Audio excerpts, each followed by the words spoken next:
Good day, everyone. My name is Harold Herlan Mercado, PhD IHTM student. Today, let's talk about one of the most influential medieval thinkers of scholasticism and the father of the Thomistic school of theology, Saint Thomas Aquinas. Who was Saint Thomas Aquinas? Combining the theological principles of faith with the philosophical principles of reason, Saint Thomas Aquinas ranked amongst the most influential thinkers of medieval scholasticism. An authority of the Roman Catholic Church and a prolific writer, Aquinas died on March 7, 1274 at the Cistercian monastery of Fossanova near Terestiana, Latium, Papal States, Italy. The contribution by St. Thomas Aquinas to philosophy, education, theology, or psychology, among other areas, are part of one of the most important figures in the history of mankind. He was known as the great Catholic who specialized in philosophy and theology. It is as a consequence referent in many years and has been assigned the name of Doctor of Humanity. He has a lot of contributions, but let's focus on the 7 contributions of St. Thomas Aquinas to philosophy. Number 1. Theology about God. St. Thomas Aquinas developed the idea of what or who God is, and he did it by means of positive ideas trying to discover his nature.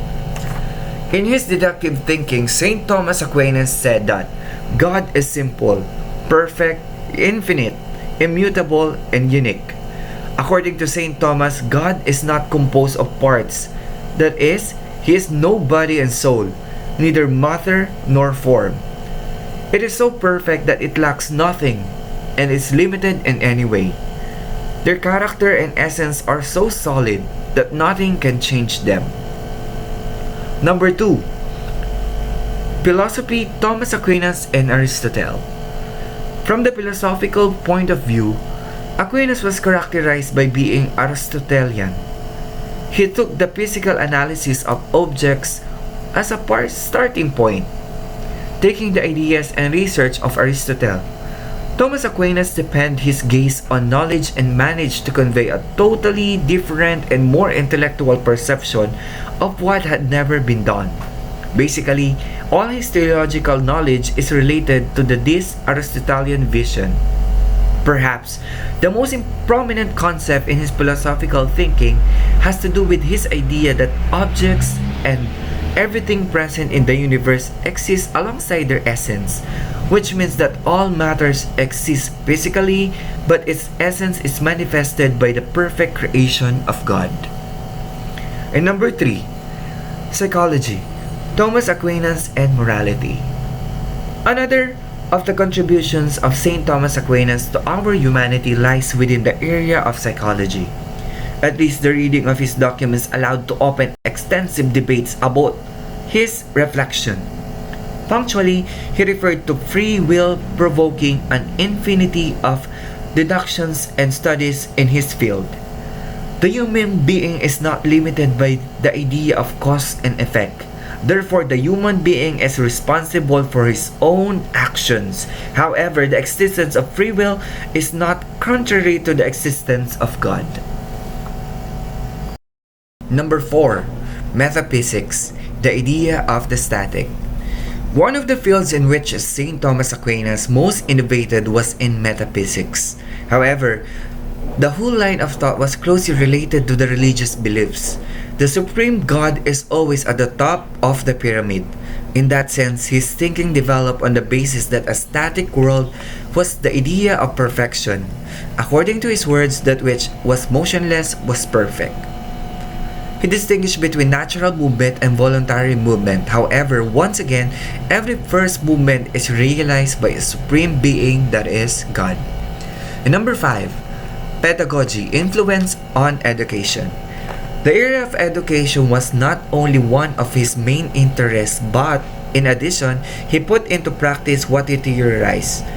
He worked as a university teacher, which gave him a unique experience to later translate his thoughts into his work. According to his doctrine, while it is possible to discover learning, that is, to learn voluntarily, teaching is also essential.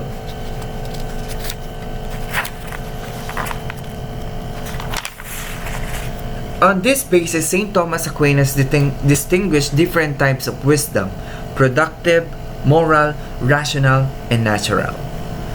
Number 6. Law, the theory of law. Within the field of law, the doctrine of St. Thomas Aquinas plays a very important and respected role. His thinking is taken as one of the axes of theory of law and is exposed in all university chairs as a starting point for the reflection of future lawyers. His idea of the divine order, present in each exposition of his legacy, affirms that law is made up of laws which but not instrument for the common good. However, these laws are valid as long as they are right to the right.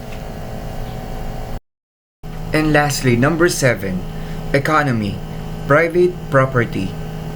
Continuing with the great contributions of St. Thomas Aquinas, we must also say that his thought laid the foundation for the theory of economics. He believed that everything around us was not really ours. Because God was the great creator, we had to share everything, and we should consider it a gift. However, he considered that man needed incentives to perform, and in this respect, private property was part of this incentive and the result of human work. According to St. Thomas Aquinas, the human being is not limited by the idea of cause and effect. Therefore, the human being is responsible for his own actions. I choose this because I think this is the most essential for us, man, and managing people.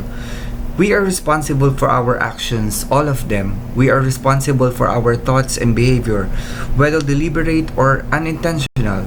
A responsible person makes mistakes, but when they do, they take responsibility and make it right. You are where you are because of who you are.